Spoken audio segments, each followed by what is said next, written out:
Here we go. So a very good evening to everyone. Thank you so much for beaming in wherever you are.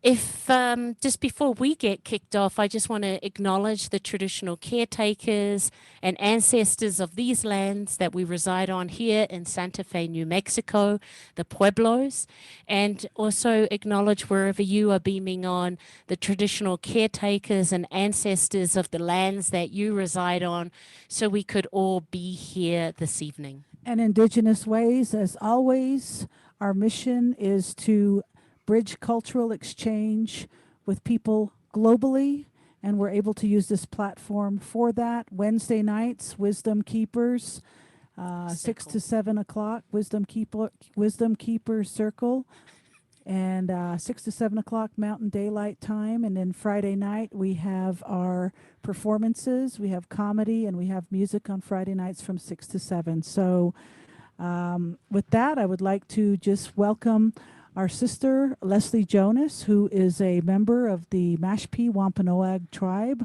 and the vice chairwoman of the Native Land Conservancy. Yes! First Indigenous Land Trust east of the Mississippi. She has spent many years as an avid landscape designer and gardener, working with the natural flow of land instead of trying to alter it. Leslie has a BA in Mass Communications, is a CPA level certified federal grants manager. Wow. And holds a Master of Science degree in Community Economic Development.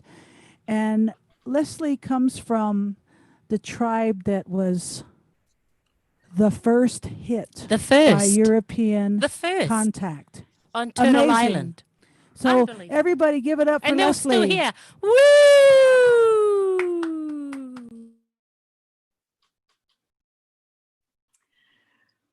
Koikwasan, Natasuis Mikwon Nipawak. Hello, I'm Standing Feather. I'm a member of the Eel clan of the Mashpee Wampanoag tribe. But I want to start by giving thanks to Elena and Tosh for inviting me to speak here today, and to say that I hope you and your loved ones are all well and safe during this very difficult time of the coronavirus pandemic. But I also want to recognize Tosh and Elena for their incredibly loving and giving ways to help and assist the Black Mountain Navajo elders. Katapatanamu. We are living during some very tough times, but we must stand strong and remain in the light. My opening is a morning prayer that our Wampanoag language teachers helped to develop for all of our young students at our Makayasak Wikyu, which is the children's house. They recite this in their Wampanoag classes each day before they begin their studies together. It couldn't be more helpful than right now during this current climate of extreme adversity under the current administration, its problematic leadership, the racial injustices and police brutality, and the ongoing environmental injustices we witness daily. So I believe it's really important for everyone to hear and remember these traditional core values. We are here to give thanks and to affirm our traditions. These considerations we intend for our community and also the world. These are our traditions. First, be respectful. We are mindful of our environment and of the people around us, and we are careful to not cause harm. We listen carefully and allow others to finish speaking. When we speak, we use appropriate language and positive communication. We're careful of other people's space and bodies. We embrace individuality and diversity because we were all created differently, and we celebrate our unity as one extended family. These are ways we demonstrate respect for our elders, our families, our communities, our peers, and our children. In the same spirit, we demonstrate respect for all other living and non-living things. It has been this way and will be this way forever. Be honest. We will be honest with ourselves because truth exists, whether we speak it or not. If we know we have done wrong, we will acknowledge it and seek forgiveness. We teach each other honesty by being honest. It has been this way and will be this way forever. Be compassionate, acknowledge others' life experiences, and offer help to those who need it. Love others as you love yourself. Our words and our actions affect others. So we will show love even when it is difficult because we are compassionate. We will demonstrate compassion by offering only encouraging words and good deeds. It has been this way and will be this way forever. Be humble. We recognize that we are but a small part of a large and intricate creation. We are sustained by the plants and animals from which we take life, and so we should give life at every opportunity. We are humble before our Creator for giving us life. We are humble before our elders because they have walked this earth before us and have made the paths which we follow. We respect all living things on this earth. These are the ways we show humility. It has been this way and will be this way forever. Be brave. We are strong and we fight for our rights and against injustices. We are confident that our opinions are valid and are worthy of consideration. We speak our mind while being respectful of others' opinions. We are strong enough to make our own way and to make our own good choices with the knowledge that we are supported in our endeavors. These are the ways that we show bravery. It has been this way and will be this way forever. Be grateful. We appreciate all the gifts that our Creator and our ancestors have given us. We appreciate life and the earth which sustains it. We are thankful for our lives and our time on this earth that we are able to spend with our loved ones. We are grateful for our families because they show us how to love. We are grateful for our peers for their contributions as members of our extended family. We are thankful for the children and all future generations who will learn from us and continue to carry with them our traditions. It has been this way and will be this way forever. Give thanks.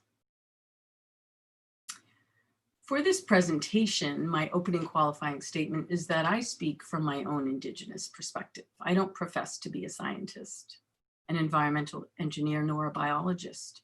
I'm a Mashpee Wampanoag environmental activist working on the front lines of land conservation and preservation.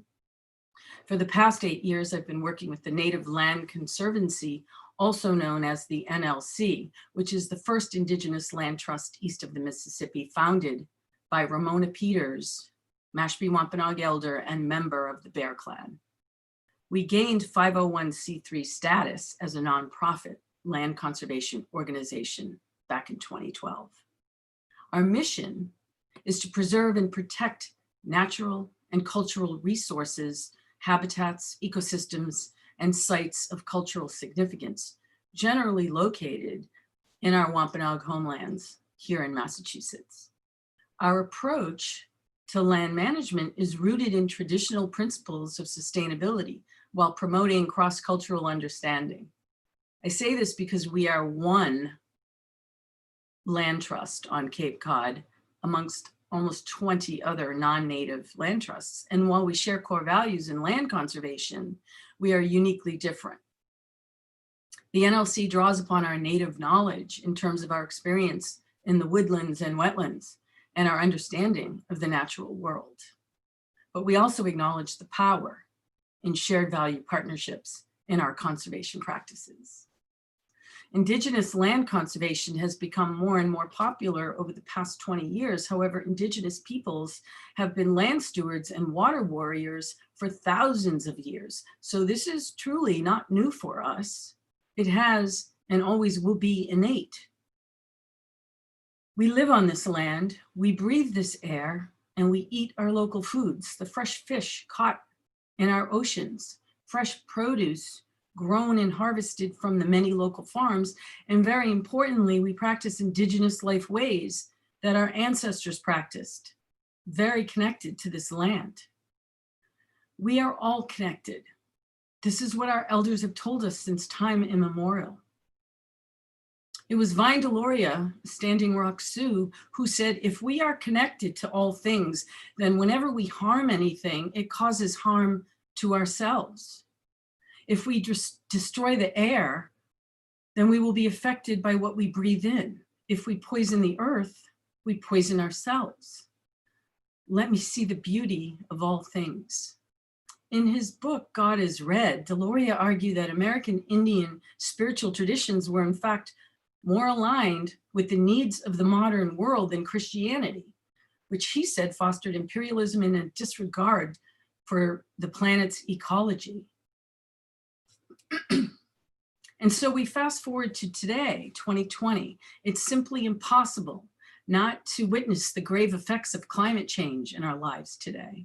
I know many of us personally try to live greener lives by being open, aware, and educating ourselves on renewable and sustainable practices in the hopes of reducing our own carbon footprints. Daily, we hear and read about the growing effects of climate change, and without question, understand it to be one of today's most pressing issues. There are hundreds of examples of the ways in which we humans live on the earth that impact her negatively and contribute to climate change. But I will share only tonight on a couple of the issues that are directly impacting we northeastern, coastal, both native and non-native people. Unfortunately, climate change is still debated by many as a political partisan hot topic. But for we natives, the climate issue is dire because our lifeways and our culture may be threatened. This is about who we are. And I speak from the perspective of a northeastern coastal native. The Cape Cod land and seascape is in our DNA. The power of this place is our identity as Indigenous people. It's our connection to our history and our ancestors, to one another, and to all life on this land. Climate change is all around us. Warmer and warmer days with more violent hurricanes, heavy monsoon rainfall, explosive storm surges with extreme flooding, Midwest, Southwest, and West Coast wildfires that take out hundreds and hundreds, if not thousands of miles of wildlife, forests, and homes. These are just some of the in plain sight obvious signs. But with these warming patterns, the environment doesn't get a chance to rest. It doesn't take slumber. What we've witnessed as a result of the earth not resting is it doesn't go dormant. And this is becoming more and more dangerous to both nature and our existence. Invasive species flourish and spread disease. Insects that can hurt us don't die off, like diseased mosquitoes and ticks that are now making wildlife come closer and closer to domestic areas due to threatened food sources in the woods, like desperate coyotes lurking through the night in neighborhoods in hopes to find food. Another really important example is the white-tailed deer, which have been multiplying exponentially and changing our eastern forests. My home abuts Beebe Woods, which is over 400 acres of conservation land in Woods Hole on Cape Cod, where populations of white-tailed deer roam at alarming rates.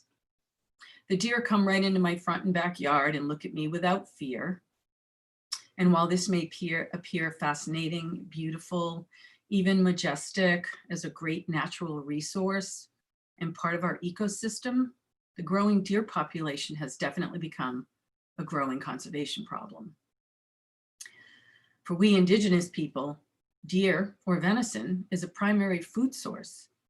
But according to Cool Green Science, which is a Smarter by Nature publication that I read, no native vertebrate species in the eastern United States has a more direct effect on habitat integrity than the white-tailed deer. Excuse me for a moment. Thank you. In fact, in many states, deer populations continue to rise well beyond historical norms. According to recent data produced in September by Massachusetts wildlife biologists, there are now more than 95,000 white-tailed deer in Massachusetts. Densities include more than 80 deer per square mile in various areas of eastern Massachusetts that are closed to hunting. And in many areas of the country, deer have changed the composition and structure of forests. They do this by preferentially feeding on select plant species. One study found forest songbirds that preferred nesting in the shrub and middle canopy layer declined in abundance and species richness as deer density increased. The damage is both slow and cumulative, and often the harm is overlooked, dismissed, or worse, accepted as somehow natural. So there are serious ramifications that may appear natural on the surface, but have far longer term damaging effects that are deemed completely unnatural. Many will argue that this increase in the deer population isn't connected to climate change. However, we natives feel that it is connected to climate change given the longer growing seasons, which provides more food and decreases their predators, all due to global warming. Many indigenous people are feeling the effects of food shortages and physical displacement as a result of rising seas that is attributed to climate change.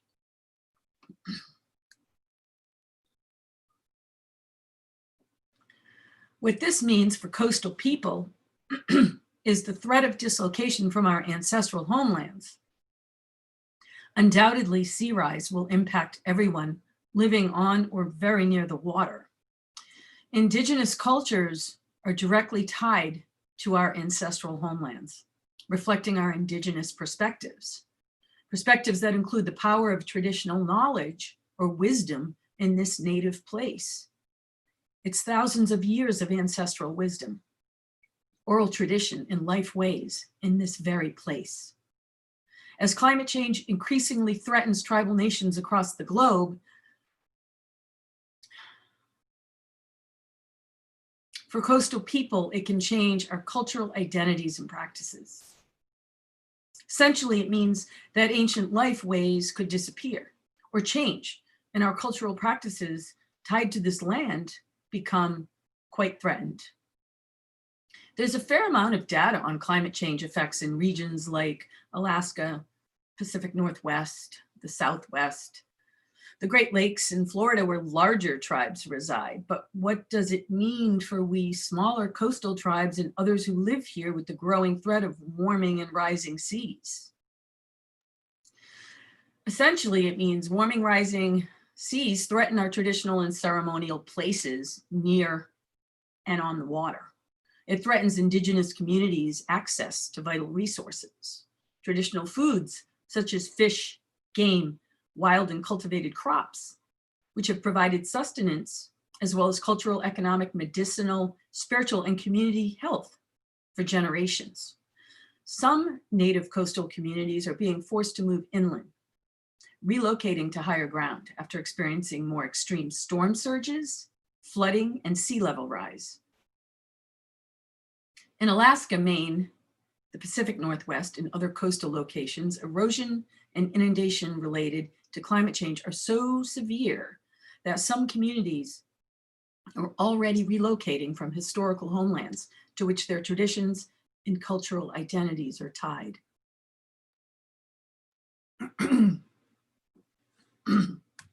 A meeting on Cape Cod by one of the town's conservation departments looked at a climate change vulnerability assessment and adaptation planning for coastal resiliency. This was made through a presentation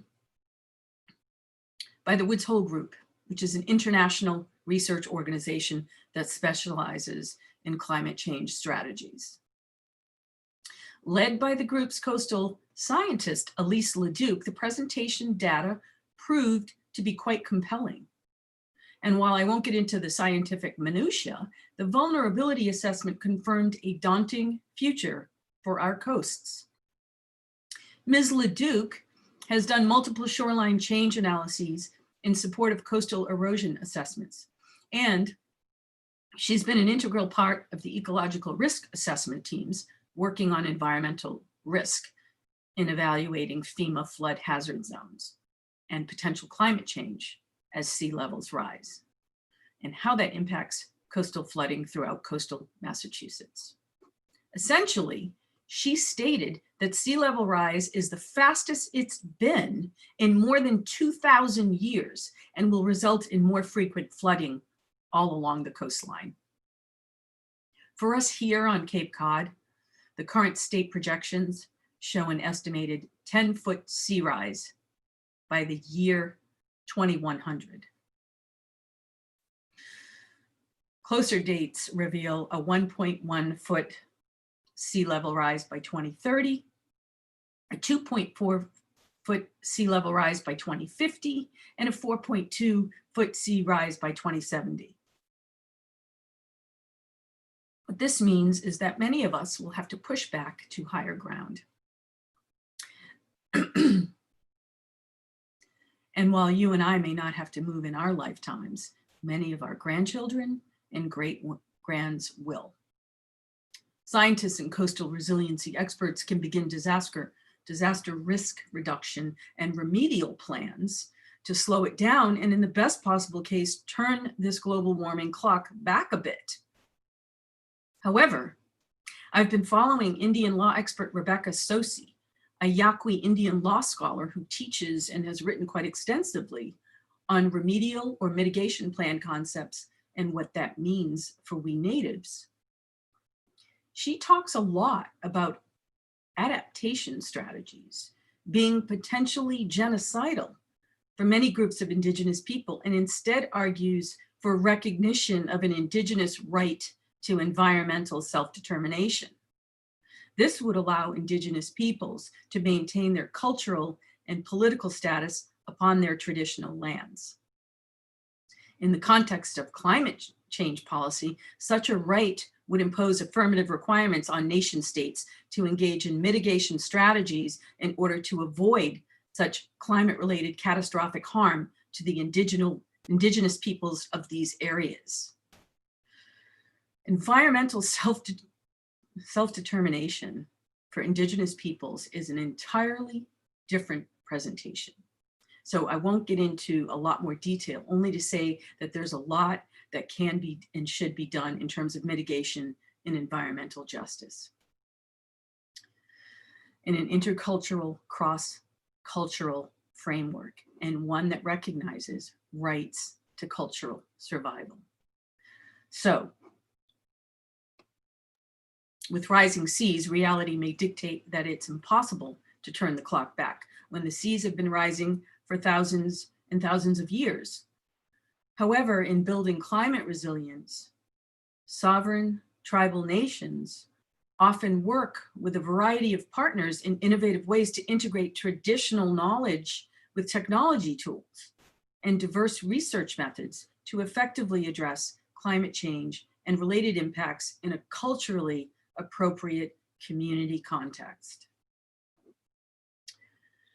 3 years ago, Inside Climate News reporter David Hassemeyer wrote an eye-opening article on the sacred land of Isle de Jean-Charles in coastal Louisiana that a small community of Biloxi, Chitimacha, Choctaw Indians has called home for a couple of centuries. It has been basically swallowed up by the rising sea, leaving residents with little dry ground and a fear they'll lose their heritage. For the Biloxi, Chitimacha, Choctaw Indians, that means moving their whole community north to higher ground. The slice of land that has supported the tribe through trapping, fishing, and agriculture for 170 years is drowning into the Gulf of Mexico. Basically, since the 1950s, the tribe has lost 98% of its land to rising sea levels, coastal erosion, and flooding. The island, about 50 miles south of New Orleans and once covered 15,000 acres, has eroded to a tiny strip measuring a 1/4 mile wide by a 1/2 mile long. Once the home of 400 people, the island now has only 100. According to the tribe's deputy chief, the fear in Indian displacement is as the people leave, our culture goes with it. Very importantly, the relocation of the Biloxi, Chitimacha, Choctaw people will help to drive the discussion of Native people into the climate change conversation. We simply have to be at that table. We Indigenous are among some of the most vulnerable to losing our homes to the onslaught of climate change. Along with the Biloxi, Chitimacha, Choctaw of Louisiana, a number of other Indigenous communities face the prospect of becoming climate refugees. For decades, many Inuit communities have faced a harsh reality of climate change while their villages flooded and traditional hunting grounds disappeared because of glacial melts. While this daunting climate change phenomenon proves to be threatening and culturally challenging for we coastal tribes, it also provides an opportunity to strengthen not simply adaptive strategies, but mitigation strategies in preserving our native cultures. This can only take place by forward thinking and proactive work in vulnerability assessments, coastal resiliency, and adaptation mitigation planning efforts with local, state, and federal partners. Securing these partnerships to work together in identifying trends and dangerous growing patterns of destruction to our environment will prove to be promising. We have to work together with a variety of partners in an intercultural collaborative style that includes innovative ways to integrate traditional knowledge with the science by utilizing technology tools and diverse research methods. This will effectively address climate change and its related impacts in a culturally appropriate community context. For tribal people, it's important that our communities stay together. Keeping us together means keeping the fiber of our community strong. And in doing so, we are able to protect and preserve our cultures for the next 7 generations to come. Katapatanamu. Oh, yeah. Thank you very much, Leslie.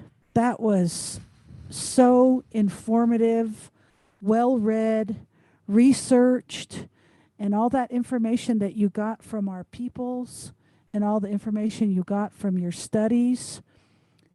Very, very, very amazing information you shared with us. I hope a lot more people are able to access this information from you on our various social media platforms. So thank you so much, Leslie. This was a powerful, powerful presentation this evening.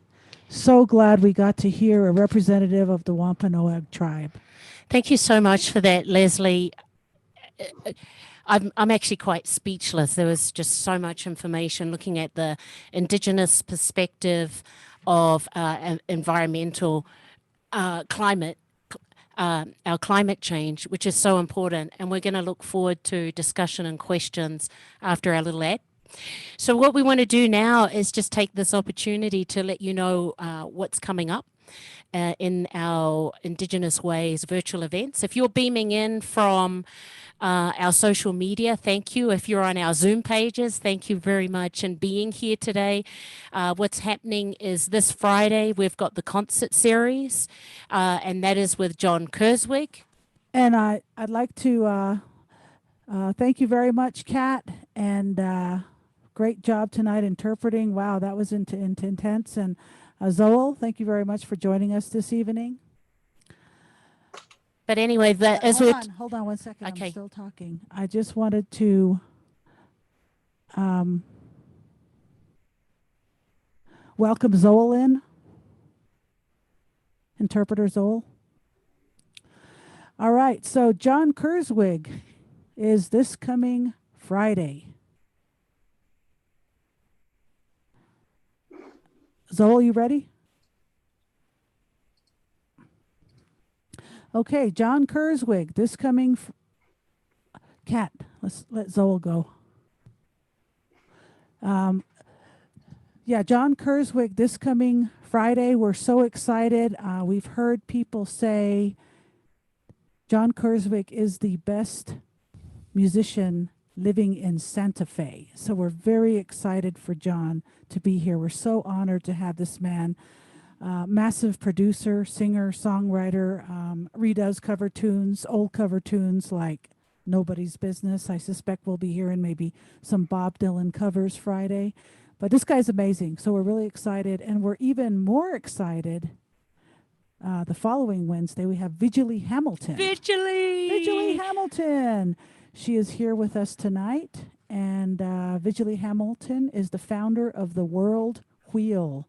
And this woman has defied all odds of humanity with her womanness, amazing artistic expression, and jumping on an airplane with a one-way ticket to China, and the massive sculptures that have been created, etc., etc. If you want to know more about Vigily, go to worldwheel.org and just enjoy her website before you see her next Wednesday. So we're very excited for all that. And then this is possible because of our sponsors. So we just want to thank our sponsors, the First Peoples Fund, the National Endowment of the Arts, the New Mexico Arts, and also the Santa Fe Arts Culture Department, and also for sponsoring the Wisdom Circle. That includes the National Endowment of Humanities and also the New Mexico Humanities Council in making these presentations and supporting the artists, our guests, our phenomenal guests like Leslie, Jonas, possible, as well as our ASL interpreters, as Tash was mentioning earlier, to make access available for all. So we're very, very grateful to all of our sponsors and also our individual sponsors.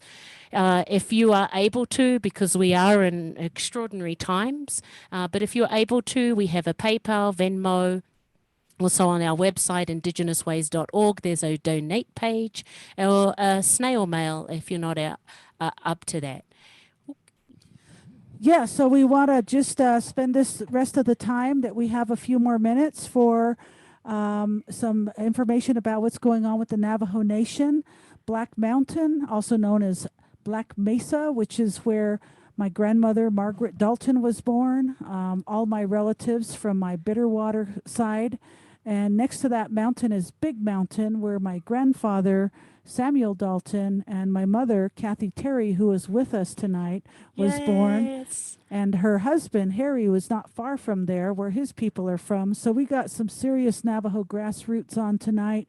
And we are going up to the mountain where Mom and Harry have a beautiful home on the mountain.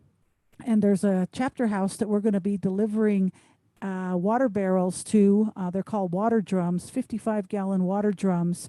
And our sister here in Santa Fe, Robin, is making hand washing stations, really effective ones for COVID-19 safety, where nobody needs to touch the sprouts to I don't know what you call those things for you. Spriggets to touch to make the water flow. It's got a nice little pedal. They just have to put their foot on the pedal and it'll run slowly through for 1 cup worth of water.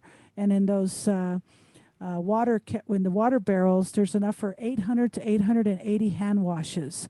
So we will be delivering these the water from the chapter house to these sheep camps on the mountain all day Tuesday next week. So send your prayers, safe journeys up there. Really excited to see our people up on the mountain. And we wanted to also let you know that we have some food donations also donated from Meow Wolf and some other individual donors who have stopped by. And there's just a little small picture there of how much is in the garage that needs to go into a rented U-Haul and fill up the back of a truck along with all the water barrels and water stations. So we're going to have a full couple of cargo loads going up. So we're really excited about that. So thank you all. Without you, this would not be happening. Absolutely. It takes a village to to make things happen, as it has with the Wampanoag tribe and all these amazing things that's been going on with there, having Ramona Peters also on the line. So thank you, our communities, in making this possible, our fourth relief run up to the Navajo Nation, which we'll share more about next Wednesday, because we're going Monday to Wednesday, so it'll be really great. But this is that wonderful time where we get, if you're in Zoom, we're going to encourage you to turn on your cameras, and if you want to come in, meet Leslie, maybe check in, or if you have some questions, now you've been able to integrate this extraordinary information that she's been able to do. Now's that time. I'm also going to zip down, if you see on your screen, turn on video. That's totally up to you whether you do that. If you are coming in from our social media pages, obviously you can't come in through Zoom. However, you can send some messages in through our chat box. And for those people who are in Zoom and you're feeling a bit shy, but you do want to make a comment or have a question for Leslie, just pop that in the chat box. Yeah, and if you have other information related to what Leslie has shared with us, please share with us, because it's fascinating information that is not that easily accessible. Hey, Luke. Hey, Luke. Yay. Long time no see, Luke. And I just disconnected myself. Take over. Oh, that's your headphones. I know. Okay. So anyway, with that, while we've got people on the line, let's please give it up for this amazing presentation about Indigenous perspective on climate change. Please, let's give it up for Leslie Jonas. Woo! Okay, me and Elena are going to be quiet now. So any of you who want to share, please do. We have Zoel here who's going to be able to voice if anybody wants to sign as well.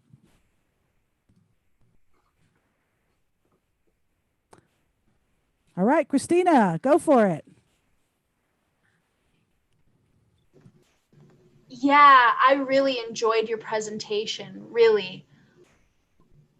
I was surprised because I'm from New York City myself, and city life here is a little bit different.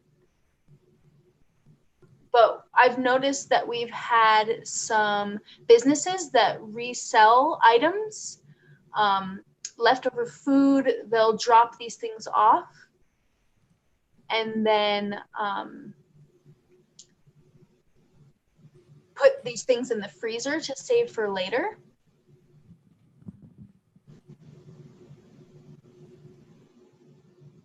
And then every Wednesday of the week, they'll have the leftover food for resale. And they'll resell the bones, they'll use any leftover things that they have every Wednesday, and we just feel so good about that because it means that we're cherishing the earth as well, and we're using everything that we can. And really, the Mother Earth, we're bonded to that mother. We have a relationship with the mother, and the earth has a relationship with us as well, and that's important. So being able to reuse things, to save things, is really effective for the environment. And I just want to thank you for your presentation. I hope you understand my signing. I didn't leave anything out.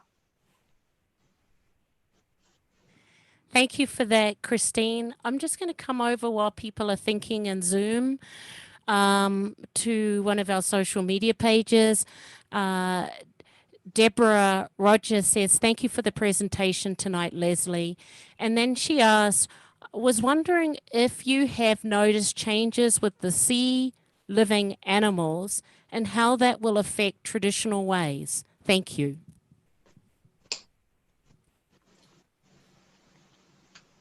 Yes, we've all experienced a change in both fresh and salt water.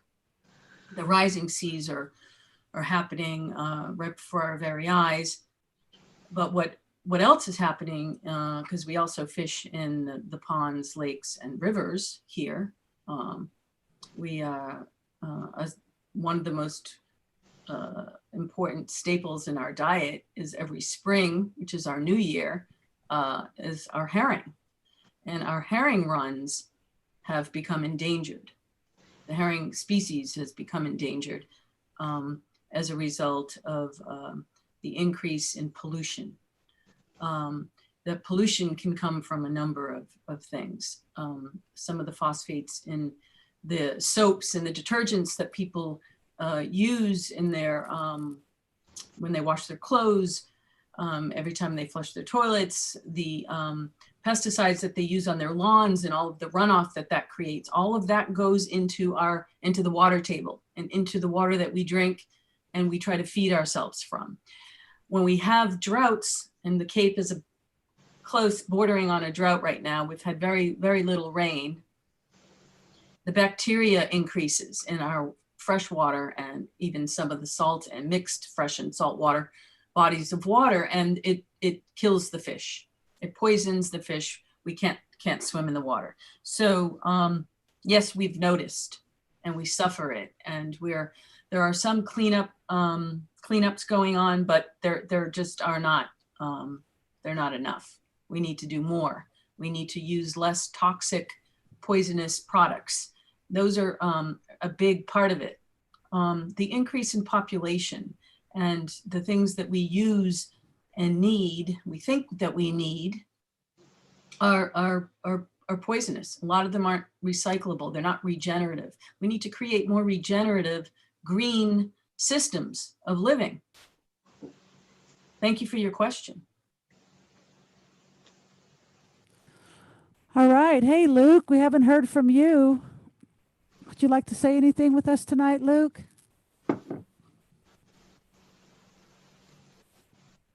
Yeah, thank you. Thank you so much, Leslie, for that presentation. It was great. About Louisiana, up there,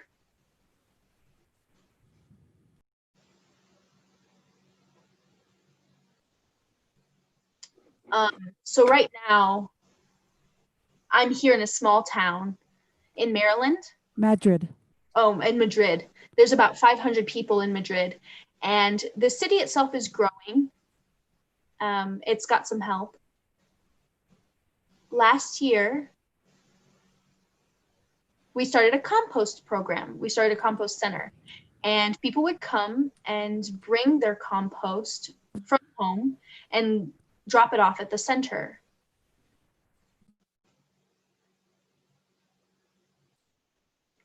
And we would collect all the food, and it would be a food bank from leftover food as well. So also we have some support from people in another city. They're called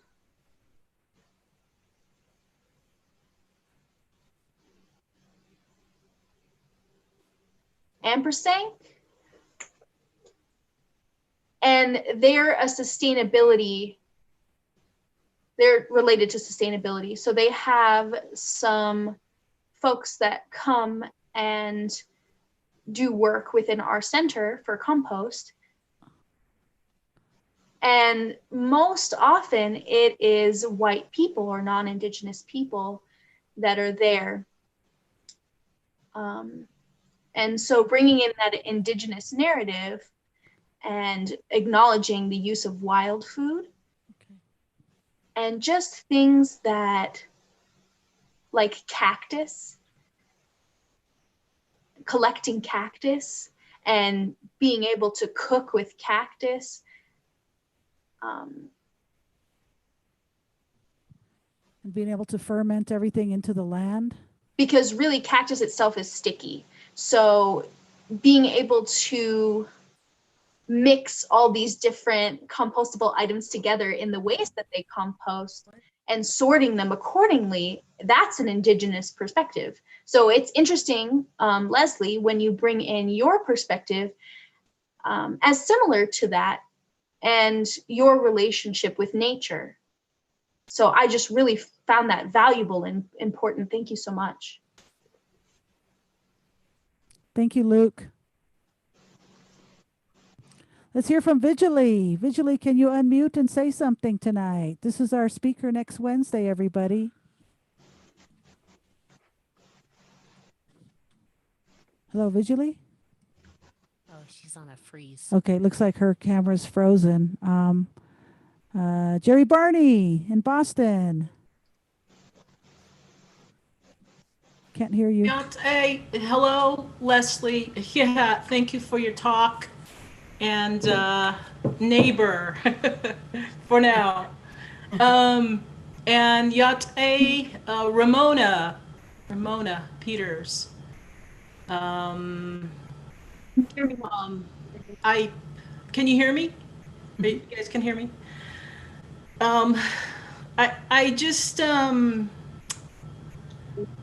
it's kind of, it's very real, and my mind is trying to shift and accept, and with the information, and I guess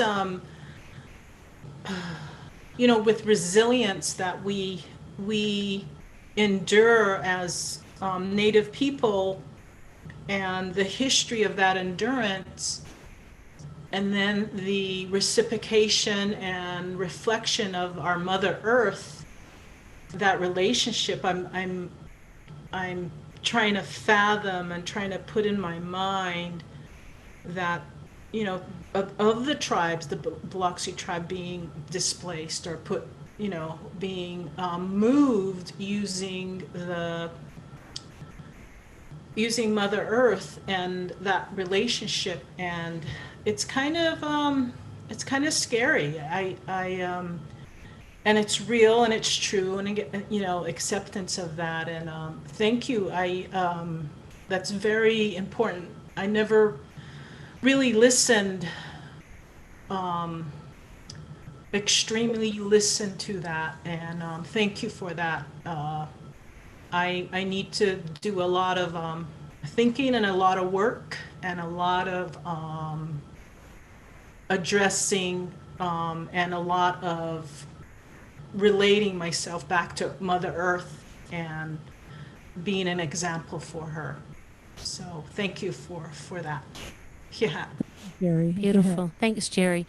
Just before I flick it back to Tash, I just want to go to social media. Here are some comments. This is from Karen Price Cloblery. She says, very, very interesting. Homer Hubble, who's also on, very well presented and informative. Thank you. And then Joyce Boganzan, who's also in social media, says, great presentation, Leslie.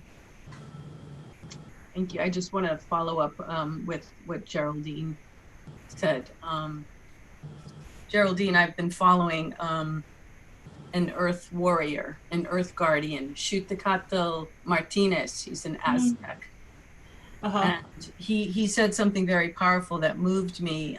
He works with Earth Guardians, which are a group of youth who are environmental activists throughout the globe. They go all over the world to do environmental activism and to engage and enlighten the world on the need to make these changes. And he said something at a UN meeting a few years ago that was just so moving to me. He said, the biggest challenge is shifting human consciousness.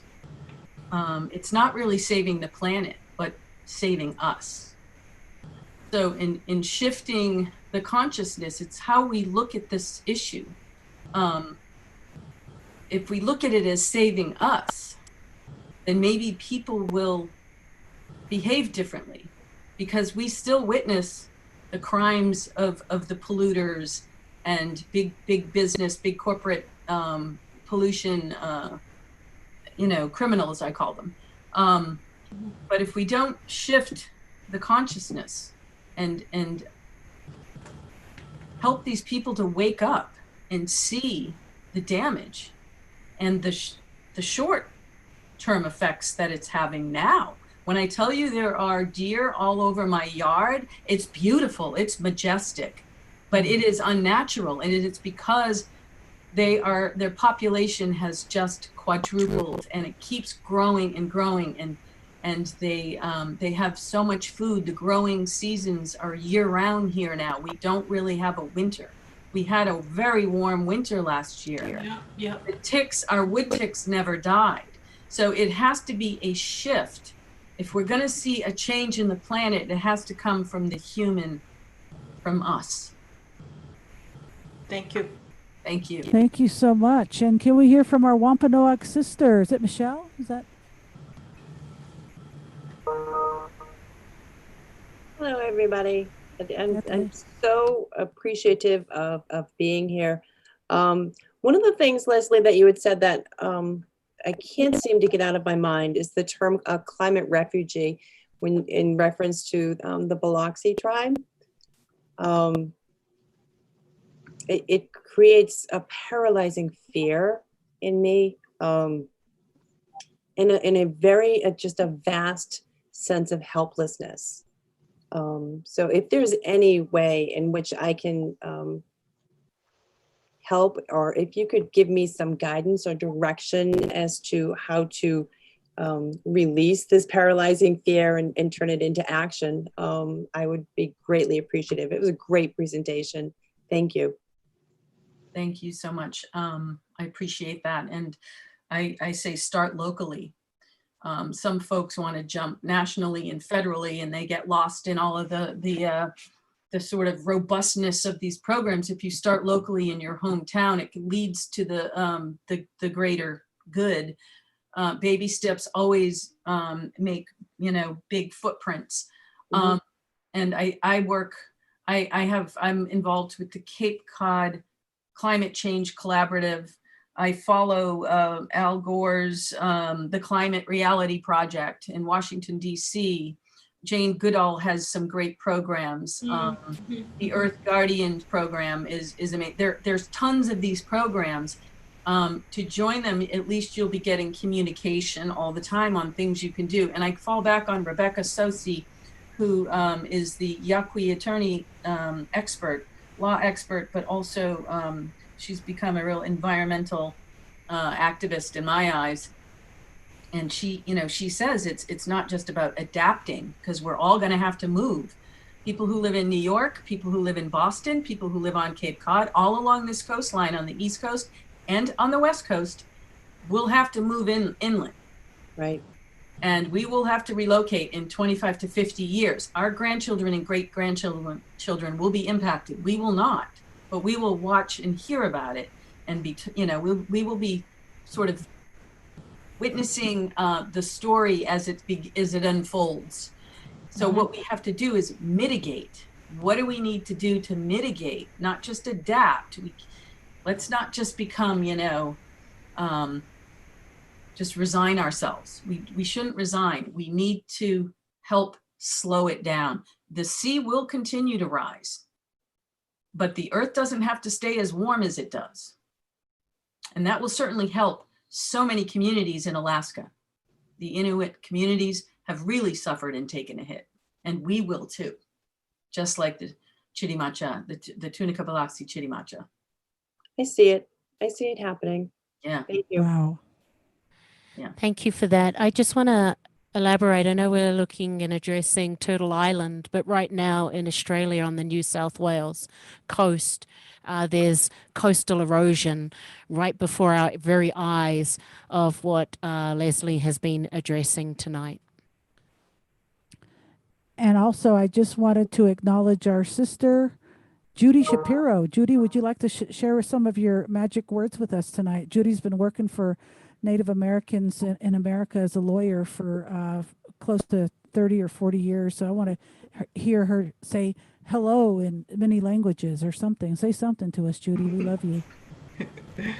Hey, Tosh, thanks. Judy. Hey, Leslie, it's so good to hear from you. And I know Ramona was there before. Hi, Ramona, wherever you are. This is hard for me because I was fortunate and have been fortunate to spend a lot of years in Leslie's territory and in Wampanoag country.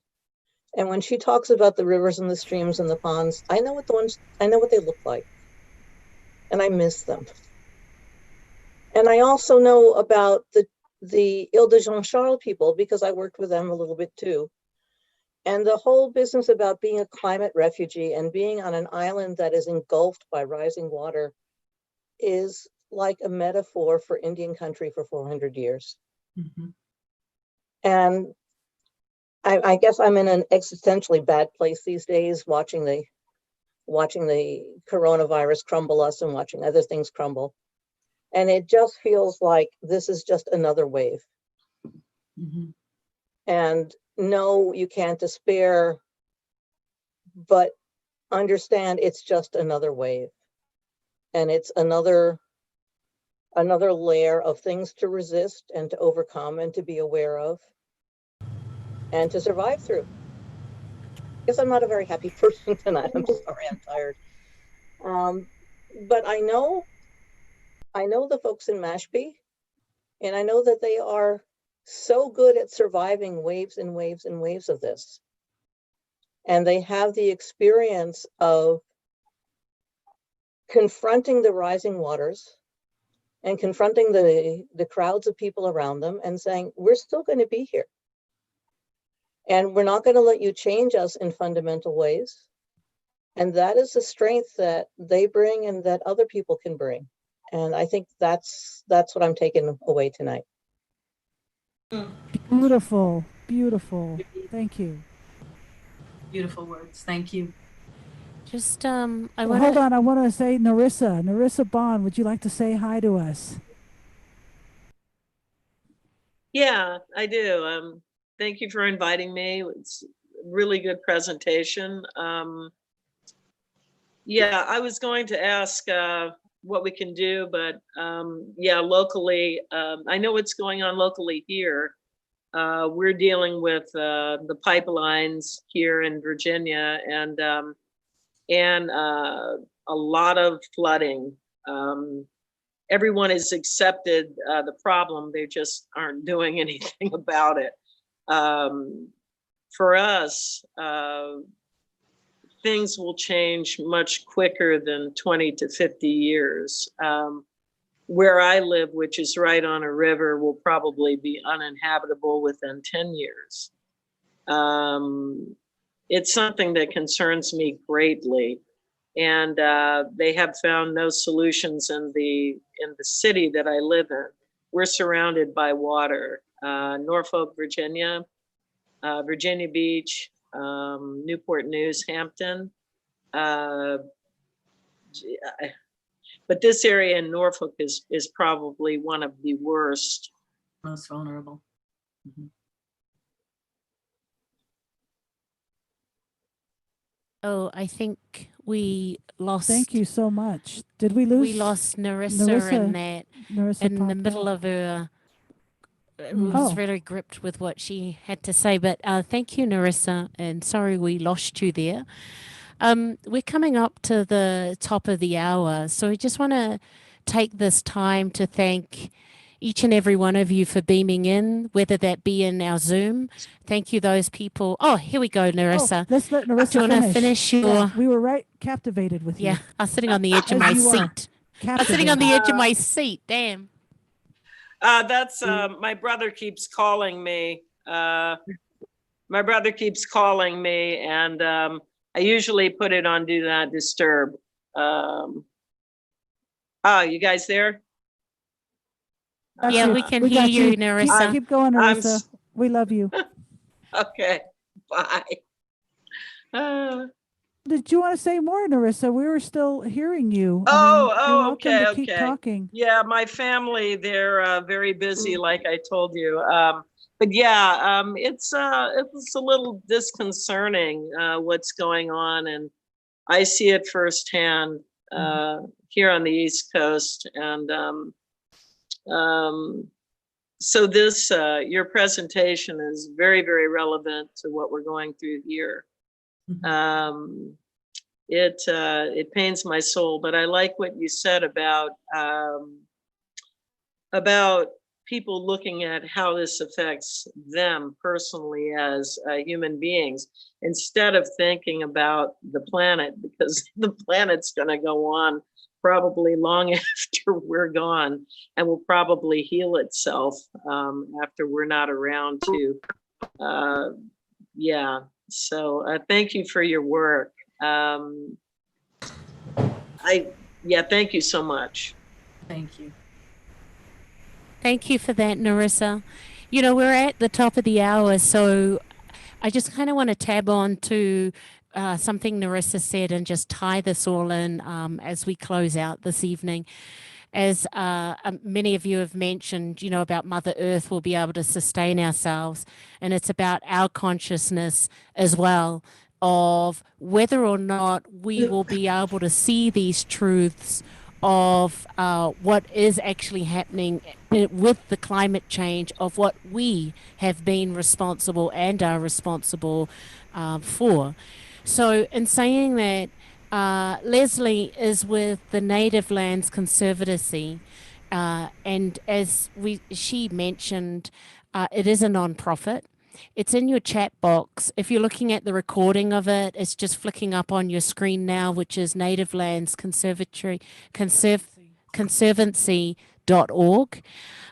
So if you want to continue and support not only Leslie on her walk and getting this message out there, please donate to that page. And you can click on that link. And if you're watching on the recording or in social media, please do that. And if you have been so moved, which I'm sure all of us have been, just that little thing like Luke mentioned on what his community is doing in the community, composting, you know, these little things are huge, huge things. And as Leslie said before, when some of you mentioned, how can we do this? It is locally. What can you do in your home? What can you do in your community? Which adds to this whole collective thing. Roju, I'm sorry if I mispronounce it. Roj says, where can we get the recording? This recording will be posted in our archives in the next 24 hours, which is IndigenousWays.org. Join our newsletter. And in the virtual events, there are all the 35 presenters will be there, including Leslie. Half of those are in the Wisdom Circle. The other half are from the concert series. Also, Narissa, who was our last person who spoke, she is in there. Vigily, who's on, will be on next week, as Tash was saying, in our Wisdom Circle. All of these are also have ASL interpreters, so thank you to Zol and also Kat. Let's give it up to our interpreters for making access available for all. Again, thank you for all those who were in social media, and those you can also relook at those videos. So if you're looking at the live stream, thank you, or if you're looking at the recording of this, thank you. But most importantly, this was possible because of Leslie Jonas. So let's give it up, please, for Leslie and bringing that important information to us this evening. And I just want to reiterate, if you haven't joined our newsletter, go to our website, IndigenousWays.org. Sign up for our newsletter. We send out 2 newsletters a week, and it's full of information. So exciting information, our kind of information. Yeah, so there's 2 newsletters that go out each week, but we'll look forward to seeing you on Friday with the multi-platinum award-winning producer, musician, John Kurzwig. Same channel, same time. So thank you so much for beaming in. Please share this link, share the recordings of Leslie with your friends. It's important to get this information out. That's what she's been doing and traveling around the country with this information. And once again, please, let's give it up for the one and only Leslie Jonas.